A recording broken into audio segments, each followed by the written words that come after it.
네, 수업 시작하겠습니다. 그 추천 시스템 설계 수업이고요. 이제 오늘은 그 템포럴 다이나믹스라는 주제로 얘기를 하겠습니다. 그 이게 내용이 조금 됐었나? 아주 빨리 끝내지는 못할 것 같고 뭐 적당히 빨리 끝내도록 하겠습니다. 그 처음에 이제 템포럴 다이나믹스에 대한 이제 개요를 좀 설명을 드리고 우리 지난 시간에 그 레이턴트 팩터 모델 그 이론도 배우고 실습도 좀 했었잖아요. 그죠? 이제 그 거기에다가 이제 템포럴한 그러니까 시간적인 정보를 어떻게 반영할 수 있는지 그 부분을 한번 얘기를 해보도록 하겠습니다. 네, 여기 밑에 있는 그 그래프는 이제 시간에 따른 넷플릭스 별점의 변화랑 영화 출시일에 따른 넷플릭스 별점의 변화를 나타내는 건데요. 이 왼쪽을 보면은 이게 x축은 이제 시간이고 이제 y축은 뭐 일주일 동안의 이제 평균 그 스코어, 별점 스코어를 나타내는 거거든요. 근데 보시면은 이런 식으로 그러니까 시간에 따라서 항상 일정한 게 아니고 이게 어느 순간 이렇게 확 뭐 뛰거나 언제는 올랐다가 내렸다가 뭐 이런 게 있어요. 이런 패턴을 보입니다. 그죠? 이게 특히 이제 뭐 여기서는 x축 기준으로 이제 1500점 되는 그러니까 여기에서 이제 뭔가 대격변이 일어나서 갑자기 평균 별점이 3.4점에서 3.6점 이상으로 이렇게 쭉 올라온 그런 경우도 있거든요. 네. 근데 이제 우리가 이제 기존에 그 구축을 했던 레이턴트 팩터 모델 같은 경우에는 이런 시간적인 정보를 반영할 수가 없죠. 그죠? 그럼 이런 시간 정보를 어떻게 하면 반영할 수 있을까? 약간 그게 이제 오늘 얘기할 내용인데요. 오른쪽에도 또 다른 예제가 있는데 영화 출시일에 따른 넷플릭스 별점 변화인데 이게 떤 의미냐면은 X축은 그 영화가 이제 얼마나 그 그러니까 영화 출시일 기준으로 별점을 매긴 그 시간. 그러니까 영화가 만약에 뭐 10년 전에 출시가 됐는데 지금 10년 후에 제가 그 별점을 매기면은 그 여기 X축 상에서 이제 10년에 해당하는 부분에 점이 찍히는 거예요. 그러니까 그런 식의 그래프거든요. 근데 보면 아시겠지만 이게 그 그 오래, 그러니까 영화가 출시되고 더 오랜 시간이 지난 다음에 별점을 매겼을 때는 이렇게 별점을 더 후하게 주는 그런 경향이 있대요. 근데 왠지 그럴듯하죠, 보면은. 그, 보통 이제, 뭐 여러 가지 이유가 있을 수 있을 것 같은데, 보통 이제 좀 명작이라고 하는 그런 영화들의 별점을 오랜 시간이 지난 뒤에도 이렇게 매기게 되잖아요. 그죠? 보통 이제 막 그 영화들 중에서 이제 오래된 영화들 중에서 이미 막 잊혀져서 재미없는 그런 영화들은 점수가 낮게 별점이 매겨질 거 아니에요. 그죠? 그리고 더 이상 추천이 안 되고. 근데 이제 보통 나중에 그 시간이 지난 후에 별점이 이제 매겨지는 영화들의 특징은 보통 이제 좀 재밌고 별점을 잘 받는 그런 영화들. 이제 그렇기 때문에 약간 이런 패턴을 보인다고 이제 볼 수도 있을 것 같고. 그리고 또 이제 비슷한 얘기긴 하지만 이 넷플릭스 기준으로 봤을 때 넷플릭스에서 이제 추천을 해줘서 이렇게 이렇게 떠서 보는 거는 그 알고리즘이 만약에 잘 설계가 돼 있다고 하면은 그럼 보통 그 사람이 좋아할 만한 걸 보여줄 거잖아요. 그렇기 때문에 이제 점점 시간이 지날수록 점수가 조금 더 좋게 나오는 이제 그런 경향성이 있다. 그렇다고 합니다. 이런 그 템포럴 다이나믹도 조금 반영을 할 수 있어야겠다. 그런 얘기가 될 것 같고 뭐 영화뿐만이 아닙니다. 영화뿐만이 아니고 여러분들 그 맥주 좋아하시죠? 안 좋아하세요? 저는 맥주 좋아하는데요. 그 왼쪽에 있는 요거 보면은 이게 해마다 그 이제 월이죠. 각 월마다 음, 평균 별점이 어떻게 변화하는지를 이제 그래프로 찍은 거예요. 이게 맨 왼쪽이 이제 그 1월이고 1월, 2월, 3월, 4월에서 12월, 1월 이렇게 되어 있는 건데 공감이 되시나요? 여러분은 맥주가 언제 맛있어요? 그 겨울이랑 여름 중에 여름? 그쵸. 약간 여름에 이제 더운데 시원한 데 가서 탁 마시면은 약간 시원하게 그죠? 그런 느낌이 있긴 한데, 근데 실제 데이터를 보면은 그렇지 않더라고요. 데이터를 보면은 그 겨울에 오히려 이제 맥주 그 별점이 좀 더 높게 나오는 그런 경향이 있다고 합니다. 그래서 제가 작년에, 재작년이군요. 재작년에 이 수업 자료를 준비하면서 제가 와이프한테도 한번 이 얘기를 물어봤었거든요. 그러면 물어보니까 이 데이터를 안 보여준 상태에서 겨울이랑 여름 중에 맥주가 언제 더 맛있어? 라고 물어봤더니 겨울이 더 좋다고 하더라고요. 이제 그래서 물어보니까 왜 그러냐고 하니까 여름에 맥주 마시면은 안 그래도 더운데 맥주 마시면 알코올이니까 막 열이 올라오잖아요. 근데 그게 막 기분이 안 좋다고 하더라고요. 근데 이제 겨울에는 이제 추운데 마시면은 따뜻해지고 더 이제 신나게 마실 수 있다. 약간 그런 얘기를 했던 것 같아요. 아무튼 이제 그때 그것 때문인지는 모르겠지만 실제로 그 데이터를 보면은 이제 겨울에 조금 더 이제 맥주의 별점이 더 높게 나오고 이제 뭐 여름에는 조금 더 낮게 나오는 그런 경향이 있다고 합니다.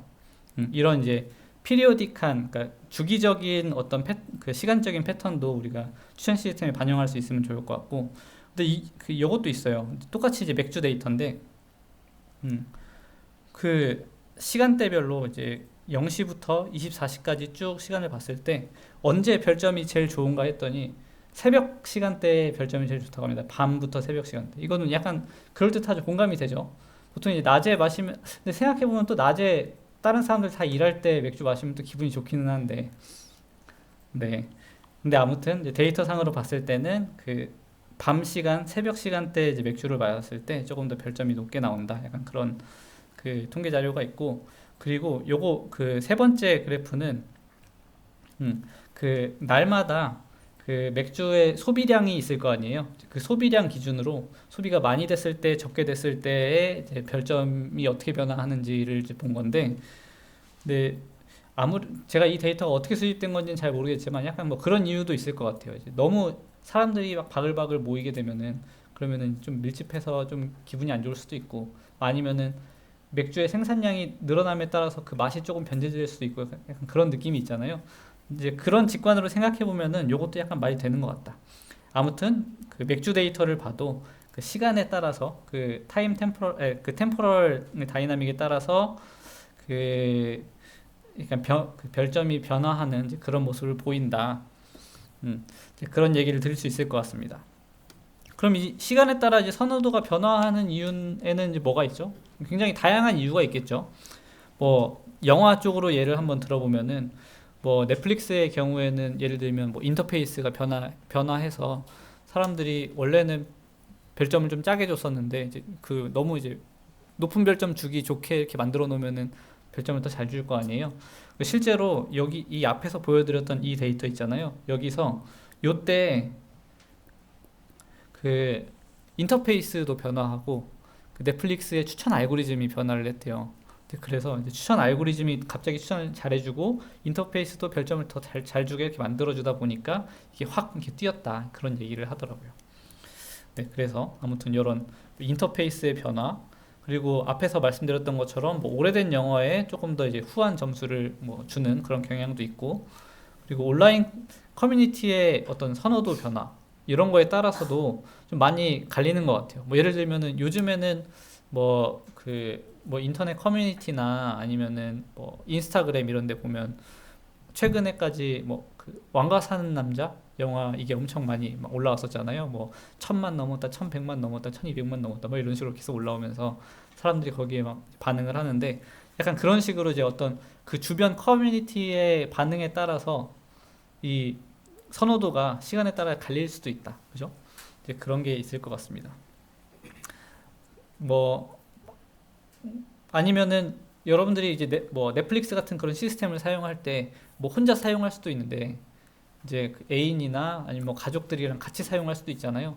근데 별점을 나 혼자 매기는 게 아니고 내 뭐 애인이나 가족들이 같이 이렇게 별점을 매기게 되면은 그 성향이 완전 바뀌겠죠. 근데 이것도 어떻게 보면은 시간에 따라서 이제 성향이 바뀐다. 그냥 그렇게 볼 수도 있을 것 같습니다. 그죠? 음. 그리고 뭐 또 한편으로는 그 재밌는 시리즈들이 넷플릭스나 이런 데 되게 많이 있잖아요. 근데 그거를 이렇게 잘 참고 있다가 어느 순간 그 벌스트하게 쫙 정주행을 하고 근데 그때는 별점을 막 엄청 좋게 줄 수도 있고 아니면은 내가 그 시간을 이렇게 내 가지고 시간 없는 시간 쪼개 가지고 이렇게 보는데 이거밖에 못 만들어 하면서 더 낮게 줄 수도 있고 그럴 때는 평소와는 다르게 별점을 높게 주거나 낮게 줄 수도 있잖아요. 이제 그런 상황에서도 이제 시간에 따라서 이제 선호도가 바뀌는 걸로 이제 볼 수도 있을 것 같습니다. 음. 그리고 이거는 되게 공통적으로 나타나는 현상인데 그 시간이 지남에 따라서 그러니까 그 처음에 그 영화 같은 거 잘 모르는 사람이 별점을 처음 매길 때는 그러면 너무 재밌어 재밌어 하면서 다 보다가 근데 점점 이제 예를 들면 뭐 마블 영화라고 하면은 처음에는 와 재밌어 재밌어 하다가 점점 이제 기대치가 올라가고 자기의 그 어떤 마블 영화에 대한 그 지식들이 막 늘어나니까 그러면은 거기에 대한 전문성이 생겨서 조금만 못해도 이거 약간 그 고증 오류 아닌가? 약간 이런 생각이 막 들 수 있잖아요. 그러면서 점점 그 별점이 조금씩 내려가는 이제 그런 성향이 있다고 합니다. 그래서 시간의 지남에 따라서 특정 분야 영어의 전문가가 돼서 조금 더 약간 까탈스럽게 평가를 하는 그런 특징이 있다고 하니까 뭐 요거 말고도 굉장히 다양한 이유로 시간에 따라서 별점들이 막 변화할 수 있겠죠. 그렇습니다. 네, 그러면은 이제 그 여기까지가 템포럴 다이나믹스에 대한 이제 개요였고요. 이제 우리 지난 시간까지 살펴봤던 그 레이턴트 팩터 모델에다가 어떻게 그 시간 정보를 담을 수 있는지를 한번 얘기를 해보겠습니다. 이거는 그냥 그 복습 자료인데 요거 어떻게 모델링 하는지 기억나시죠? 음. 이게 각각이 뭘 의미하는지 다들 아시죠? 보면은 이제 알파는 이제 어떤 평균값, 이제 전체 글로벌 베이스라인을 의미하는 거였고 이제 베타 U는 이제 유저 바이어스, 각 유저들마다 가지고 있는 파라미터고 그 유저들이 얼마나 점수를 후하게 주는지 짜게 주는지 이제 그 정보를 나타내는 그 바이어스였고요. 베타 I는 아이템별로 이 아이템이 다른 아이템들에 비해서 얼마나 점수를 잘 받는지, 그러니까 좀 띵작인지 아니면 망작인지 약간 이런 걸 이제 반영할 수 있는 이제 그런 바이어스 점수였고요. 그리고 이제 감마 U랑 감마 I는 이제 각각 그 유저와 아이템의 레이턴트 벡터인데, 그죠? 레이턴트 벡터인데 그 벡터를 내적함으로써 그 유저와 아이템 간의 이제 어떤 그 숨어 있는 그 상호적인 관계, 이 아이템을 더 선호한다, 뭐 이 장르를 더 선호한다, 약간 그런 정보를 여기에 담을 수 있었다, 뭐 이런 얘기를 했었습니다. 그리고 최적화 문제는 뭐 이런 식으로 풀었었죠. 그 예측 별점이랑 실제 별점 사이에 그 스퀘어 에러를 최소화하는 이제 그런 방식으로 그 최적화 문제를 푸는데 근데 그때 이제 너무 바이어스 레이턴트 그 값들이 파라미터 값들이 너무 이제 그 커지는 걸 방지하기 위해서 그 정규화항 혹은 이제 규제항도 이제 여기에 포함한다. 그런 내용들을 이제 얘기를 드렸었습니다. 자, 그러면은 여기 이 모델에다가 어떻게 하면은 그 시간적인 정보를 반영할 수 있을까? 그 얘기를 할 건데요. 음, 뭐 굉장히 그 해결책은 간단합니다. 그냥 여기에서 이제 각 파라미터 있잖아요. 이 파라미터를 시간에 대한 함수로 변환을 하는 거예요. 시간 정보가 들어가면은 이제 그게 값이 이제 변화하게끔 그 각 시간마다 이제 값이 달라지게끔 이렇게 설계를 하는 겁니다. 근데 뭐 말은 쉬운데 이걸 실제로 구현을 어떻게 하는가 이 부분은 이제 지금부터 얘기를 할 거고요. 네, 여기까지 혹시 그 질문 있나요? 여기까지 뭐 크게 따라하기 어려운 부분 없죠? 그죠? 네, 넘어가겠습니다. 네, 근데 요거를 그 한꺼번에 이렇게 다 변화하는 거를 설명드리기가 좀 어려우니까 그러니까 뒤에 얘는 조금 잠깐 그 설명할 때 제외를 하고 이 바이어스 모델 있잖아요. 기본 바이어스만 있는 모델. 이 모델에서 어떻게 그 템포럴 다이나믹을 넣을 수 있는지 그 부분을 한번 살펴보도록 하겠습니다. 먼저 원래는 이제 알파 더하기 베타 U 더하기 베타 I 이렇게만 있었는데 얘네들을 이런 식으로 이제 시간에 대한 함수로 이제 변화를 한 거예요. 베타 U와 베타 I에 대해서. 네. 근데 요거를 그럼 얘는 어떻게 설계하고 얘는 어떻게 설계하나 요거를 그 하나씩 살펴보도록 하겠습니다. 먼저 아이템 바이어스 먼저 한번 볼게요. 여기서 이 아이템 바이어스. 음.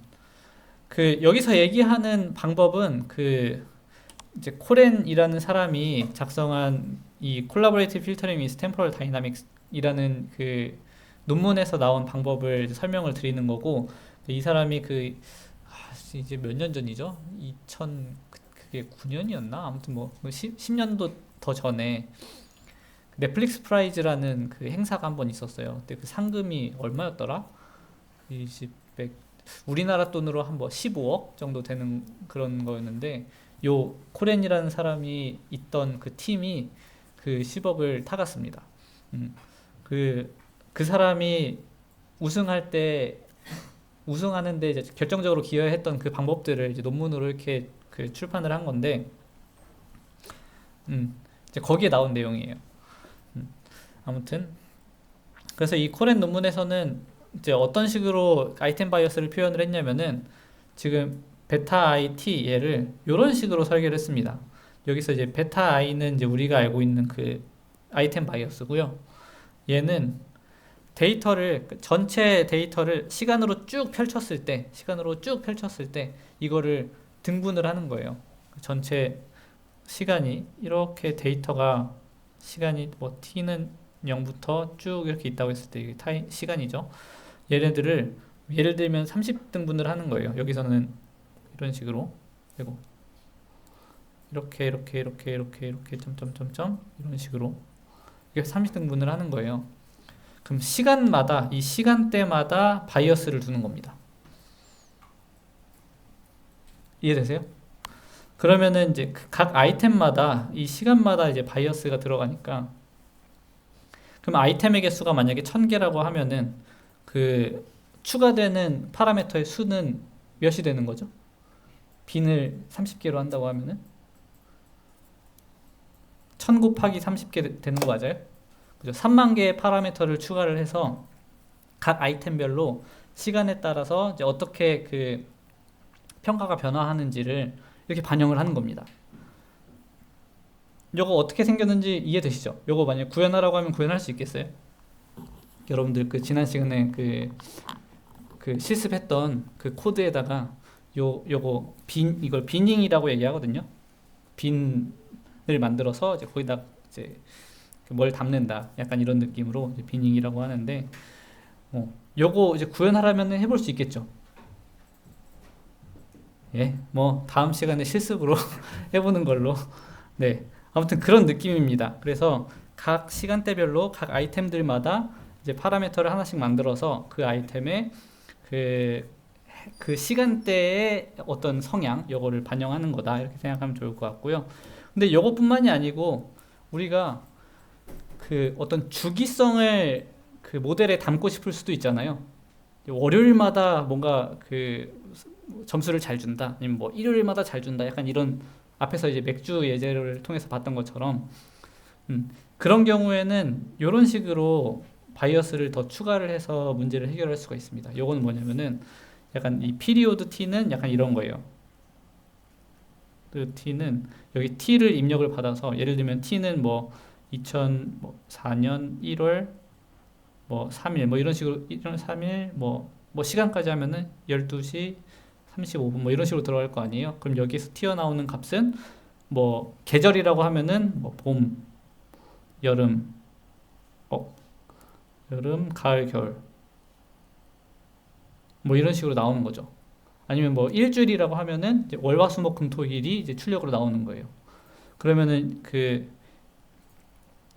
일주일을 그 기준으로 쓴다고 하면은, 그러면은 각 요일마다 파라미터가 추가가 되니까, 그럼 얘를 위해서는 몇 개의 파라미터가 추가되는 거죠? 아이템이 1000개라고 하면은 7000개, 그죠? 1000 곱하기 7 해서 이제 7000개의 파라미터가 추가되는 거예요. 이런 식으로 이제 파라미터를 늘려가면서 그 시간에 대한 정보를 이렇게 담을 수 있는 겁니다. 네, 이렇게 아이템 바이어스를 표현할 수 있을 것 같은데, 그럼 이제 유저 바이어스도 비슷하게 하면 되는 거 아니에요, 그죠? 근데 유저 바이어스는 조금 더 그 생각을 하고 설계를 해야 되는데, 왜냐면은 그 아이템은 생각보다 시간에 따라서 이게 막 변화하는 그 정도가 크지가 않은데, 유저의 경우에는 이제 막 이런저런 이유로 확 바뀌어요. 이게 성향들이 별점이 확 올랐다가 떨어지고 막 이런 경우가 많이 있단 말이에요. 그러면은 그걸 잘 표현하기 위해서는 요 등분을, 그러니까 여기 그 아이템 바이어스에서는 이제 30등분으로 나눴는데 이렇게 할 게 아니고 좀 더 잘게 이제 나눠야 될 그런 필요가 있잖아요. 근데 잘게 나누면은 어떤 문제가 생기죠? 파라미터의 수가 너무 많아지죠. 뭐 예를 들어서 30등분 하던 거를 뭐 100등분, 1000등분 이렇게 하게 되면은 유저 수가 뭐 1000명이라고 하면 1000 곱하기 1000에서 100만, 뭐 100만만큼의 이제 파라미터가 생기는 거잖아요. 근데 우리 방금 전에 얘기했을 때 그1000 곱하기 3000 곱하기 1000 곱하기 30 뭐 이렇게 해서 뭐 3만 개 뭐 이렇게 얘기를 했는데 갑자기 100만 이러면은 좀 그렇잖아요. 그죠? 그래서 약간 그거를 조금 그 생각을 해야 될 것 같고, 근데 또 한 가지는 아이템의 경우에는 우리가 지금 실습하고 있는 데이터는 그 아이템의 수랑 유저 수랑 그렇게 차이가 많이 나진 않는데, 근데 넷플릭스 데이터의 경우에는 아이템이 훨씬 많고, 아니죠, 무슨 소리야, 아이템이 훨씬 적고 아이템은 한 만 몇 개 되고 유저들이 훨씬 많았단 말이에요. 음, 그죠? 그 말은 별점 개수는 똑같은데 아이템 기준으로 봤을 때는 한 아이템이 받는 그 별점의 개수는 한 200개, 평균적으로 200개 정도 된다고 하는데, 근데 유저가 받는 별점의 개수는 그거보다 훨씬 낮은 뭐 몇십 개 이렇게 된다고 해요. 평균적으로. 수치가 맞나? 이건 잘 모르겠네요. 아무튼 이제 뭐 요지는 별점의 그 밀도가 유저 기준으로 봤을 때 너무 낮다. 음. 그래서 그럼 이런 정보들도 좀 반영을 해서 그 유저 바이어스를 설계를 해야 될 것 같은데, 그래서 이제 코렌 이 사람은 어떻게 했냐면은 두 가지 방법을 그 적용을 했어요. 그 중에 첫 번째 방법은 드리프팅 다이나믹이라는 기법이고, 그 수학적인 함수를 사용해서 그 시간적인 정보를 표현을 했습니다. 요 수식인데요. 음, 음, 여기 보면은 음, 그 sin x의 x의 0.4승 이 보여주는 그래프가 이렇게 생겼어요. 이렇게 이렇게 생겼고, 여기서 TU는 그 해당 유저가 별점을 매긴 그 평균 시간을 의미합니다. 그 중간 시간을 의미를 해요. 그 어떤 사람이 이제 시간적으로 봤을 때, 어떤 유저가 시간적으로 봤을 때 별점을 이때, 여기가 시간이에요. 이때 뭐 이때 이렇게 별점을 매겼다고 하면은 얘네들을 평균 낸 뭐 이때 시간이 이제 TU가 되는 거예요. 그렇죠? TU가 되고, 그러면은 그 지금 별점이, 그러니까 여기가 그 TU를 기준으로 이 사람은 그 별점을 이 시간보다 이전에는 점수를 좀 낮게 줄 것이고 이 시간 이후에는 별점을 더 높게 줄 것이다 라는 그런 성향을 나타낸 겁니다. 근데 어떤 사람은 반대로 그 별점을 더 많이 주다가 더 적게 줄 수도 있잖아요. 이제 그런 경우를 그 표현하기 위해서 이 dev라는 함수 앞에다가 알파라는 개수를 넣습니다. 그래서 요 개수를 넣어서 얘도 이제 뭐 학습 파라미터로 볼 수도 있고 아니면은 그 뭐 통계를 내서 이제 계산할 수도 있는데, 보통 이제 학습 파라미터로 보고 이제 그 학습을 하는 거죠. 그래서 요게 만약에 마이너스 값이면은 요런 모양이 될 거잖아요. 그죠? 요런 모양이 돼서 이 사람은 그 점수가 점점 이렇게 내려가는 그런 성향을 가진다라는 걸 이제 표현을 하는 거고, 이게 플러스면은 점점 시간이 지날수록 그 별점을 높게 준다. 그걸 표현하는 거고, 만약에 이게 이제 0에 가까운 값이면은 이게 이렇게 되니까, 그죠? 그래서 이 사람은 뭐 시간이 지남에 따라서 뭐 별점 변화가 이제 거의 없다. 이제 항상 비슷하게 점수를 준다. 이제 그런 내용이 되겠습니다. 그래서 이런 식으로 그 다이나믹을 그 템포럴 다이나믹을 그 설계를 하는 거예요. 그럼 알파는 어떻게 계산? 네, 알파 값은 어떻게? 알파 값 이거 어떻게 계산하냐고요? 그냥 이제 임의로 하는 건가요?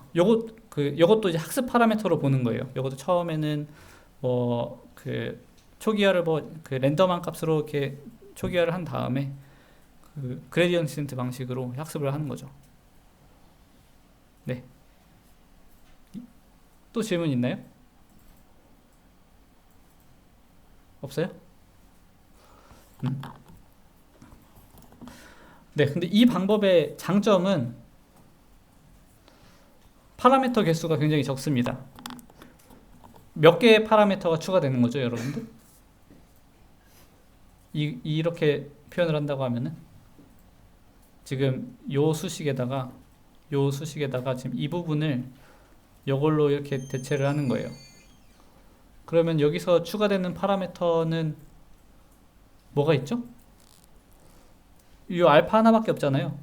그죠? 그래서 추가되는 파라미터가 각 유저마다 하나씩만 늘어난다. 그죠? 유저가 만약에 10만 명이었으면은 10만 개의 파라미터가 추가되는 거예요. 이해되시죠? 그리고 여기 위에 숫자를 이제 보통 그 코렌 이 사람 논문에서는 0.4로 설정을 했는데 이건 약간 실험에 의해서 이게 최적이어서 그렇게 설정을 했다고 하고요. 이 0.4가 의미하는 거는 약간 요런 식으로 점수가 그 시간의 지남에 따라서 증가하긴 하는데 점점 그 정도는 감소한다. 이제 그 의미를 하는 거, 그 의미를 나타내는 거죠. 만약에 이게 0.4가 아니고 뭐 2 이렇게 됐다고 하면은 이런 느낌으로 될 거잖아요. 그죠? 그러면 얘는 이제 점점 그 지수적으로 이렇게 증가한다. 그런 의미가 되겠죠. 근데 그게 아니고 이런 식으로 이제 감소하면 그 정도는 감소하면서 어쨌든 이제 증가를 하는 그 별점이 증가를 하는 그거를 0.4를 통해서 이제 표현을 하게 됐다. 그렇게 얘기할 수 있겠습니다. 그래서 아무튼 이제 유저 바이어스는 그 원래 그 유저 바이어스 더하기 이제 알파 U 요거 두 개를 더해서 이제 두 개의 파라미터만으로 이제 드리프트 정보를 이게 드리프트 이렇게 올라가는 이 정보를 이제 반영할 수 있다는 게 장점이고요. 한계는 여기서 표현할 수 있는 그 패턴은 딱 하나밖에 없어요. 이렇게 그죠? 그래서 그 다양성이 좀 부족하다. 사람들마다 이 패턴이 좀 다양할 수 있는데 그걸 잘 표현을 못한다. 약간 그런 내용이 되겠습니다. 네, 이 부분에서 혹시 질문 또 있나요? 없어요? 역시 수업을 나가면은 졸리죠. 재미가 없죠. 네, 이번에는 이제 두 번째 방법인데, 유저 바이어스를 표현하는 두 번째 방법인데, 어떻게 보면은 이제 드리프팅 다이나믹스의 그 표현력을 조금 더 이제 보정해 줄 수 있는 그런 방법이라고 볼 수 있을 것 같고, 근데 대신에 좀 더 많은 파라미터를 필요로 하는 이제 그런 방법이 되겠습니다. 얘 같은 경우에는, 스플라인, 인터폴레이션이라는 그 기법이라고 불리고요. 우리말로 하면 보관법 정도 될 것 같아요. 보관법. 이게 뭐냐면 각 유저별로 이 전체 전체 이제 시간을 등분을 하는 거죠. 등분을 해서 이제 그 해당 지점에 이제 컨트롤 포인트라는 걸 두고 그 점수를 이렇게 조정을 하게끔 학습을 시켜요. 근데 점수를 예측할 때는 어떻게 하냐면은 무슨 얘기냐면 이제 시간이 이게 여기 이 그림으로 설명되는데 이렇게 시간이 있고 어떤 유저의 이제 컨트롤 포인트가 6개인 경우에 6개인 경우에 이건 시간이에요. 시간이고 여기는 이제 별점 혹은 이제 컨트롤 포인트의 점수. 별점이 아니죠. 컨트롤 포인트의 가중치 이렇게 되는데 그게 만약에 이런 식으로 만약에 설계가 돼 있다고 하면, 그러니까 학습이 됐다고 하면은 그때 예를 들면은 이 시점에서의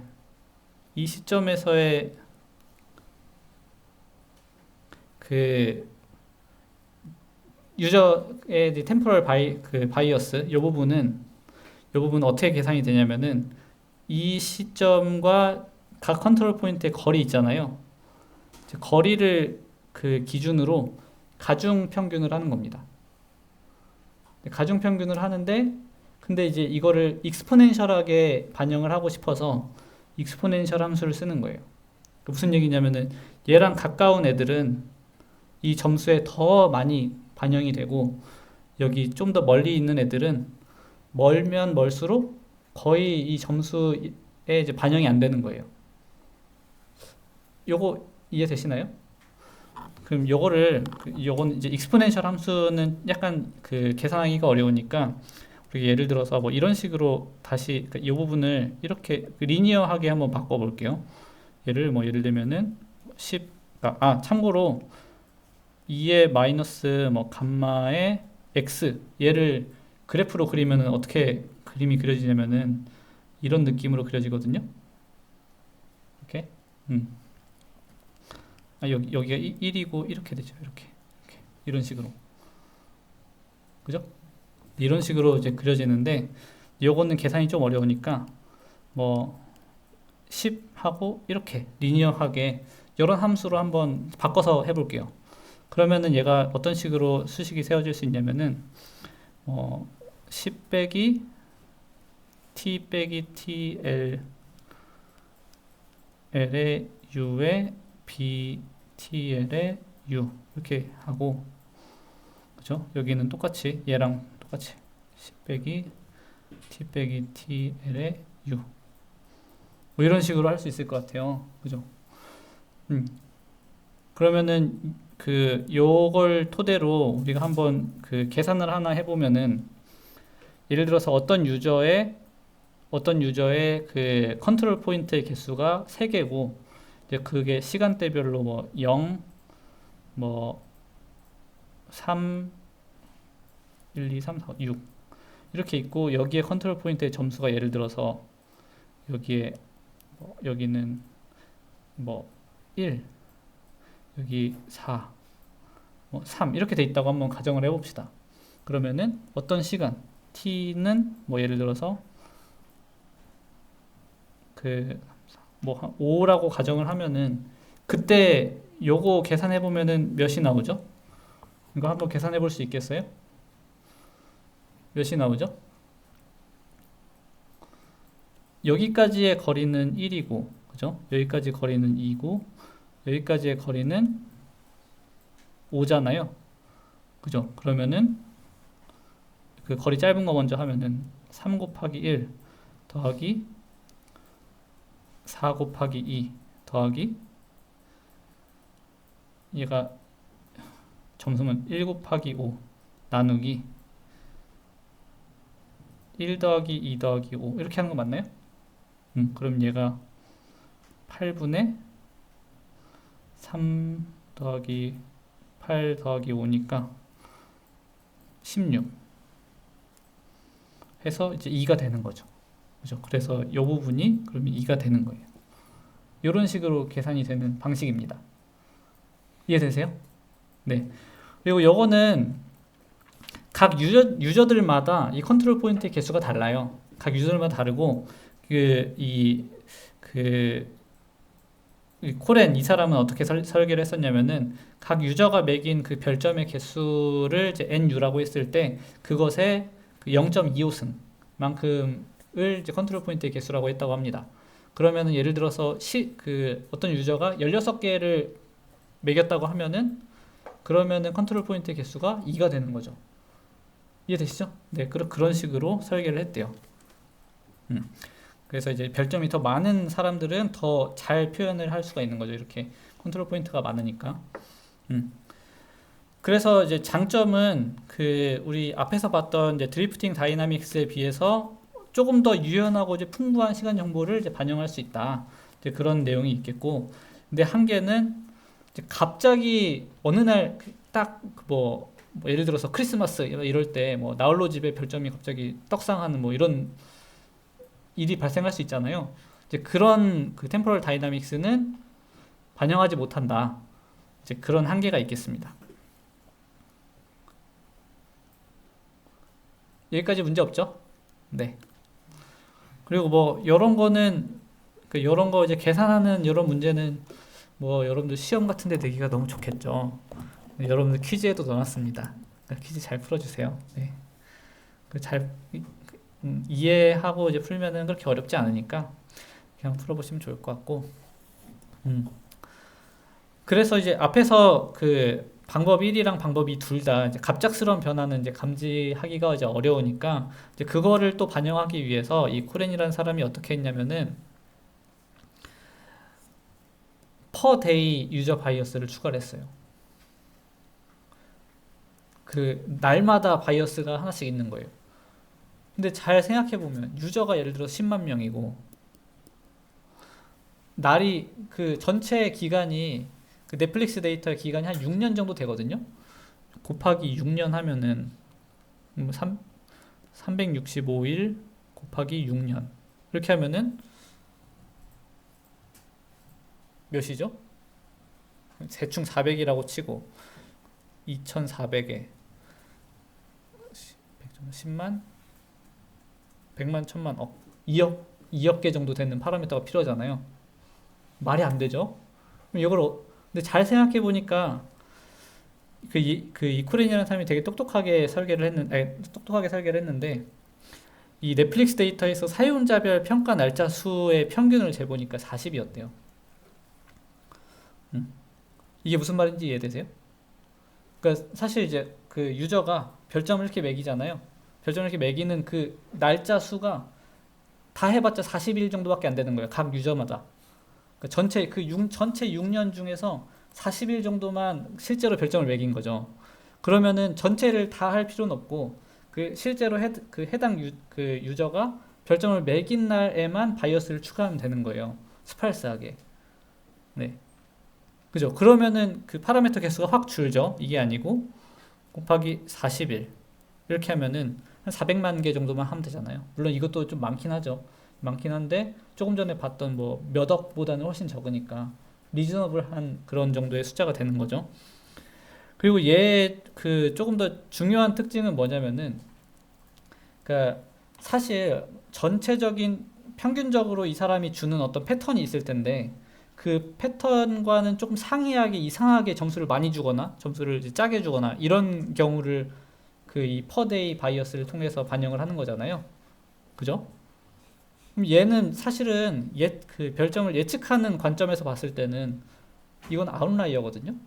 그죠? 이 아웃라이어를 별도로 그 퍼데이 바이어스로 모델링을 하고 나면은 실제로 예측할 때는 사실 그 넷플릭스 데이터도 마찬가지인데 각 유저마다 그 시간에 앞에서부터 그 어디까지가 이제 테스트 데이터고 여기서 이 뒤에 부분이 트레인 데이터 잘 거꾸로 얘기를 했네요. 트레인 데이터가 이제 앞에서부터 이렇게 쭉 있고 그 시간 이후의 것이 이제 테스트 데이터란 말이에요.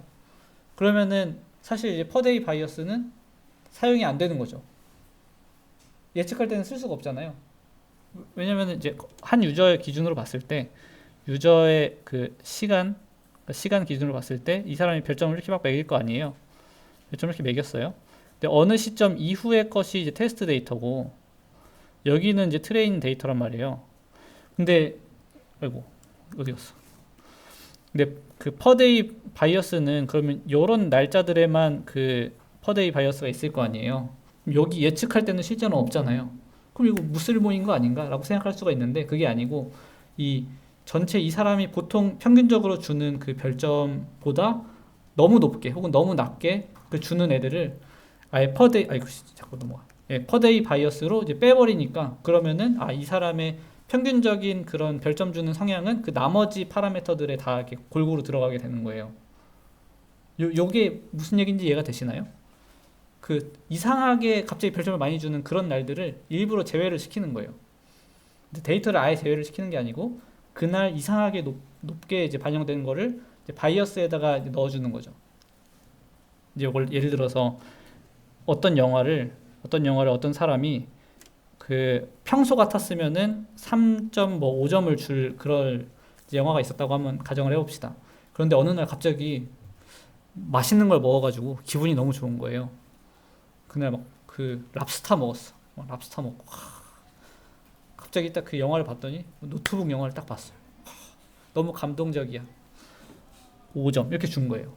그럼 평소보다 훨씬 많이 준 거잖아요. 근데 이거를 이제 그 해당 그 베타 그 UT 그러니까 이 해당 날짜 이 UT를 그럼 1.5 이렇게 주는 거예요. 이날 준 별점은 평소보다 1.5점 더 줬다. 그러면 이제 실제로 만약에 그 이 영화 말고 비슷한 어떤 영화가 있었는데 그 영화를 예측할 때는 그 이 정보를 이제 빼고 줄 수가 있는 거죠. 이 정보를 빼고 그럼 얘는 3.5점 줄 거다 이런 식으로 예측할 수가 있는 거예요. 근데 만약에 이 퍼데이 바이어스가 없다고 하면은 그러면 그 앞에 이 그 어노말리잖아요. 어노말리까지 포함해서 다 모델에 반영될 거 아니에요. 그러면 이것보다는 더 높게 예측을 할 수 있겠죠. 3.7 이런 식으로. 실제로는 3.5를 줄 건데. 이해되세요? 한번 잘 생각해 보세요. 네. 잘 이해가 안 되시면은 곰곰이 생각하시다가 질문해 주세요. 됐죠? 네. 아무튼 이런 식으로 이제 유저 바이어스까지 포함해서 전체적으로 이제 유저와 아이템의 그 바이어스 그 모델은 이런 식으로 그 구성이 되게 됩니다. 그 전체 하나씩 보면은 알파는 이제 글로벌 옵셋이 되겠고 그 베타 U는 이제 유저 바이어스 우리 기본적으로 봤던 거 그리고 이 부분이 이제 이 부분이 아이템 바이어스에 해당하는 거고 이제 이 부분이 유저 바이어스에 해당하는 건데 여기에 그 앞에서 봤던 그 스플라인 방법이나 아니면 뭐 그 갑자기 이름이 생각이 나 드리프팅 다이나믹 요거를 여기다가 넣어주고 그리고 퍼데이 바이어스까지 이런 식으로 넣어주는 그런 구성이 되겠고 아이템 바이어스는 사실 이게 막 다이나믹이 그렇게 크지 않기 때문에 그 비닝 정도만 추가하는 그런 방식으로 이제 모델이 구성이 됩니다. 여기까지 혹시 질문 있나요? 이해 잘 되세요?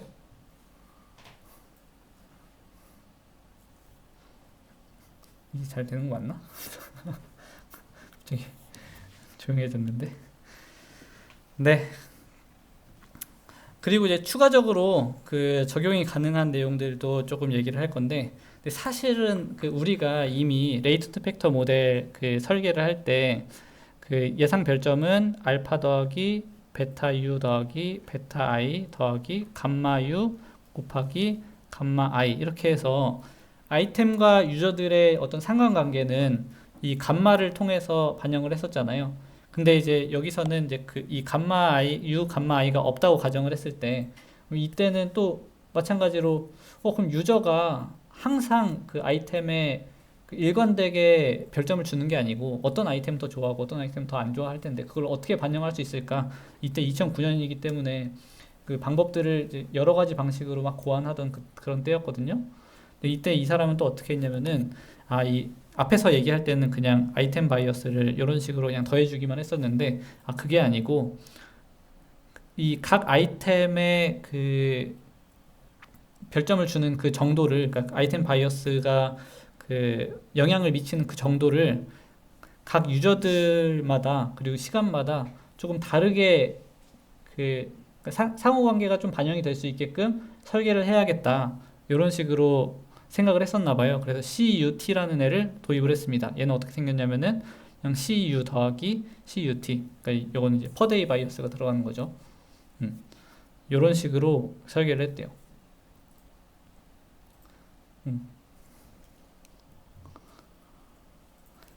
이게 사실은 하는 역할이 이거랑 거의 비슷하다 이렇게 보시면 될 것 같고요. 근데 대신에 이것보다 조금 더 그 똑똑한 점은 이제 시간 정보를 반영했다 이렇게 볼 수 있겠고, 네 그리고 이제 최종적으로 우리가 원래 레이턴트 팩터 모델을 이런 식으로 설계를 했었는데 위에처럼 설계를 했었는데 지금 여기까지만 봤잖아요, 그죠? 여기에도 마찬가지로 그 바이어스를 템포럴 다이나믹을 넣을 수 있겠죠. 어떻게 넣냐면은 원래는 감마 U, 감마 I 이렇게 했었는데 이 감마 U 부분을 이런 식으로 그 수정을 하는 거예요. 그 유저 바이어스 설계했던 거랑 마찬가지로 이렇게 이런 식으로 여기서 K는 그 우리가 매트릭스를 뭐 아이템 유저 이렇게 별점을 이렇게 매트릭스로 표현하고 얘를 뭐 아이템 매트릭스, 유저 매트릭스의 곱셈 이런 식으로 그 했잖아요. 그럼 요거를 여기에 그 크기를 랭크라고 하거든요. 근데 여기서 이제 K번째 요거를 이렇게 K로 표현을 한 거예요. 여기가 전체 만약에 10이었다고 하면은 K는 0부터 9까지가 되겠죠. 그죠? 그래서 그 감마 UK 만약에 여기가 U였고 여기가 K라고 하면은 여기 있는 여기가 이제 감마 UK가 되는 건데 이 감마 UK의 T를 이런 식으로 설계하는 거예요. 여기 드리프트 하는 거랑 그 퍼데이 바이어스를 추가해서 이런 식으로 표현을 하는 겁니다. 그리고 여기에다가 이제 그 반영을 하려면은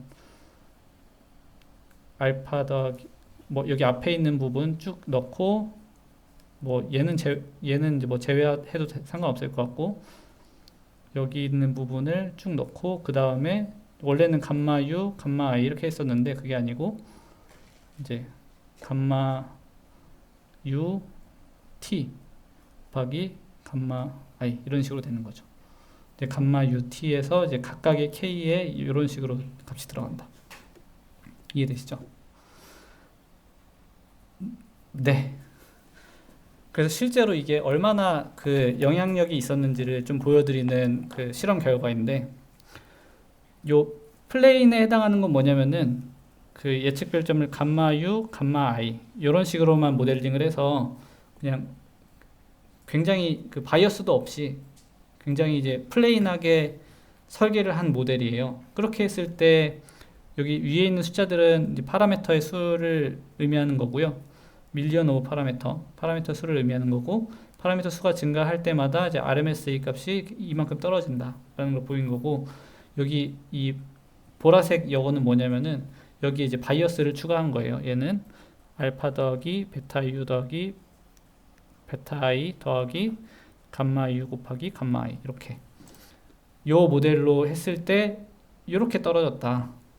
파라미터의 수가 증가함에 따라서 RMSA 값이 이렇게 떨어지는 걸 확인했다. 이제 그런 내용이고 요거는 제가 설명드린 건 아닌데 여기에는 이제 임플리시트 피드백이라는 걸 반영을 한 거예요. 그 넷플릭스 데이터에는 별점뿐만이 아니고 뭐 유저의 뭐 나이, 성별 이런 정보도 있고 그리고 그 사람이 그 뭐 어떤 뭐 영화를 뭐 클릭했다 이런 그 임플리시트한 데이터가 있었나 봐요. 그러니까 저도 그 데이터를 들여다보진 않아서 모르겠는데 있었나 봐요. 그 정보까지 반영을 해서 추천 모델에 적용을 했더니 이만큼 떨어졌다고 합니다. RMSA 값이.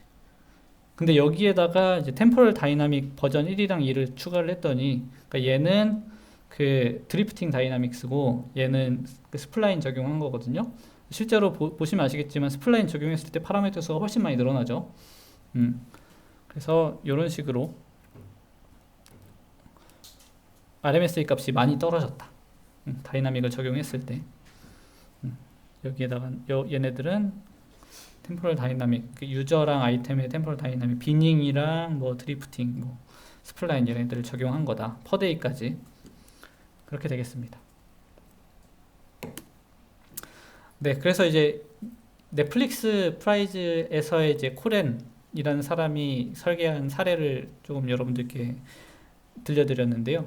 이걸 통해서 이제 우리가 얻을 수 있는 교훈은 이제 모델의 어떤 컴플렉시티, 다시 말하면 파라미터의 수를 이제 무작정 늘리는 것보다는 이제 그 해당 문제에 맞게 그 어떤 속성이 그 별점을 예측하는데 더 영향을 많이 주는지를 잘 고려를 해서 설계를 하는 게 모델을 설계를 하는 게 성능 향상에 더 도움이 많이 되더라라는 거를 이제 알 수가 있는 그런 부분이었고, 그리고 그 당시에 2009년, 2008년 제 정확하게 연도가 기억이 안 나는데 그때 넷플릭스 프라이즈가 있었던 그때에 넷플릭스에서 사용하던 그 추천 알고리즘이 시네매치라는 알고리즘이었는데 근데 이 코렌이라는 사람이 이 바이어스만 가지고 설계를 한 모델만으로도 이것보다 더 좋은 성능을 보였다고 해요.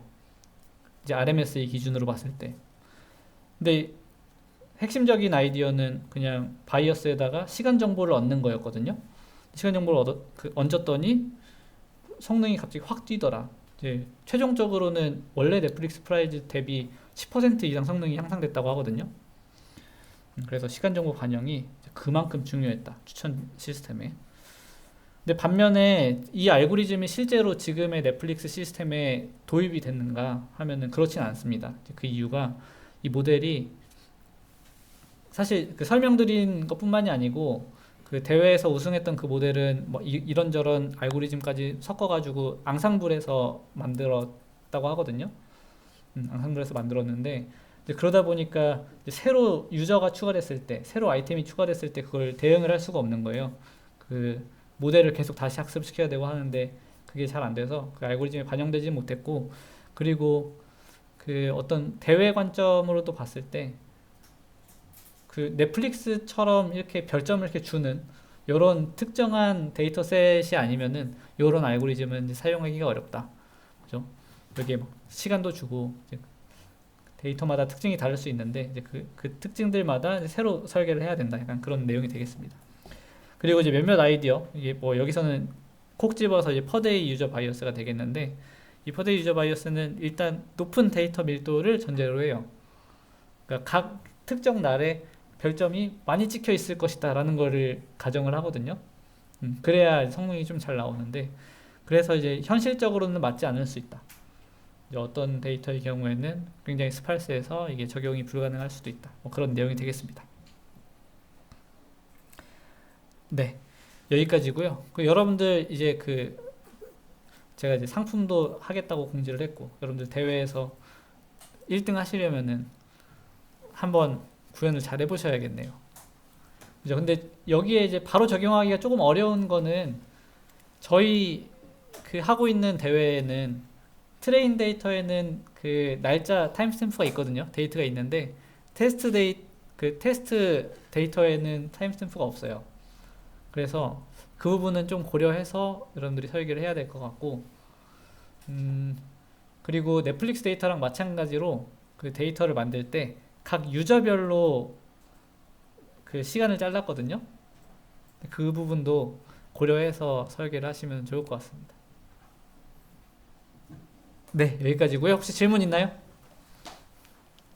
지금 시간이 몇 시지? 1시네.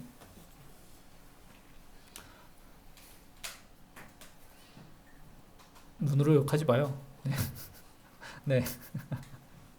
질문 없어요? 네, 그러면은 끝내고 여러분들 오늘 날씨 좋던데 산책도 좀 하고 그러고 다음 수업 가시는 걸로 그렇게 하겠습니다. 네, 여기까지 하겠습니다. 수고하셨습니다. 네.